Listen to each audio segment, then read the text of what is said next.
Hello food lovers, ఎప్పుడు అవే sweets తిని bore కొడుతుందా? అయితే పిచ్చెక్కిచ్చే రుచితో ఈ బెస్ట్ పాల పూరిని అయితే ట్రై చేయండి. చాలా బాగుంటుంది. అలాగే ఇది మన ట్రెడిషనల్ రెసిపీ కూడా. ఇలా నోట్లో వేసుకుంటే అలా కరిగిపోతుంది. లేట్ చేయకుండా వీడియో ప్రాసెస్ మొత్తం చూసేద్దాం. మీరు గనక నా ఛానల్ ని ఫస్ట్ టైం చూస్తున్నట్లయితే తప్పకుండా లైక్ చేయండి, కామెంట్ చేయండి, సబ్స్క్రైబ్ చేసుకోండి. ఫస్ట్ అయితే ఒక గిన్నెలోకి 2 కప్పుల గోధుమ పిండి, తర్వాత ఒక చిటికెడు ఉప్పు, చిటికెడు పంచదార వేసుకోండి. ఆ క్లిప్ అయితే మిస్ అయింది. కొంచెం కొంచెం వాటర్ వేసుకుంటూ చపాతీ పిండికంతే కొంచెం గట్టిగా కలుపుకొని 1 అవర్ పిండికైతే రెస్ట్ ఇవ్వండి. తర్వాత పాకం కోసం పేస్ట్ అయితే రెడీ చేసుకుందాం. ఇప్పుడు మిక్సీ జార్ లోకి 2 స్పూన్ల బియ్యం పిండి, తర్వాత 10 నుంచి 15 జీడిపప్పు, తర్వాత కర్బూజా గింజలు, ఇవి వేస్తే టేస్ట్ మాత్రం చాలా బాగుంటాయి. ఒక 5-6 ఇలాచీ వేసుకొని దీన్ని మొత్తం వాటర్ వేయకుండా పౌడర్ చేసుకోండి. ఇందులోకి సన్నగా కట్ చేసుకున్న కొబ్బరి కానీ లేకపోతే తురుముకున్న కొబ్బరి కూడా వేసుకొని వాటర్ వేసుకొని ఫైన్ పేస్ట్ లాగా చేసుకొని పక్కన పెట్టుకోండి. ఇప్పుడు పాకానికి కావాల్సిన పేస్ట్ అయితే రెడీ అయిపోయింది కదా. స్టవ్ పైన ఒక వెడల్పాటి మందంగా ఉండే ఒక గిన్నెనైతే పెట్టుకొని ఇందులోకి మనం ఇందాక రెడీ చేసి పెట్టుకున్న కాజు పేస్ట్ ను కూడా వేసుకొని కొంచెం వాటర్ యాడ్ చేసుకుంటూ అడుగంటకుండా కలుపుకుంటూ ఒక 5 మినిట్స్ బాయిల్ చేసుకోండి.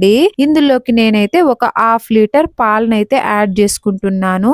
మీకు నీళ్లు గనక నచ్చకపోతే ఓన్లీ పాలు కూడా యాడ్ చేసుకోవచ్చు. దీని వల్ల టేస్ట్ అయితే ఇంకా చాలా బాగుంటుంది. మీరు స్వీట్ ఎలా తింటారో దాని టేస్ట్ కు తగ్గట్టు షుగర్ అయితే యాడ్ చేసుకోండి.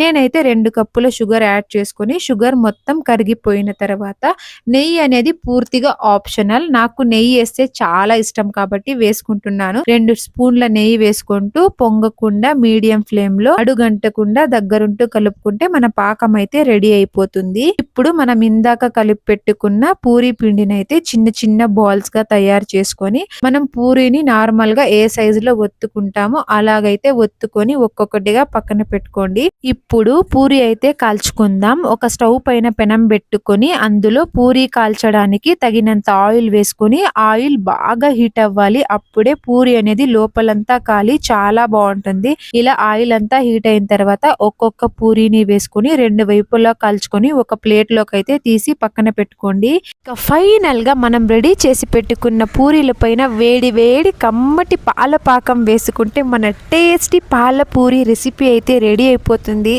నిజంగా చెప్తున్నాను, చాలా బాగుంటాయి. ఒక్కసారి మీ ఇంట్లో అందరికీ చేసి పెట్టండి. ఈ స్వీట్కి అయితే ఫ్యాన్స్ అయిపోతారు. ఈ పాలపూరి రెసిపీని మీ ఇంట్లో కూడా ట్రై చేసుకొని ఎలా వచ్చిందో తప్పకుండా కామెంట్ బాక్స్లో అయితే కామెంట్ చేయండి. ఈ రెసిపీ కనుక మీకు నచ్చినట్లయితే ఈ ఫ్రెండ్స్ అండ్ ఫ్యామిలీ మెంబర్స్తో తప్పకుండా షేర్ చేసి లైక్ చేయండి. అలాగే మన ఛానల్ని అయితే సబ్స్క్రైబ్ చేసుకోండి. Thank you for watching this video.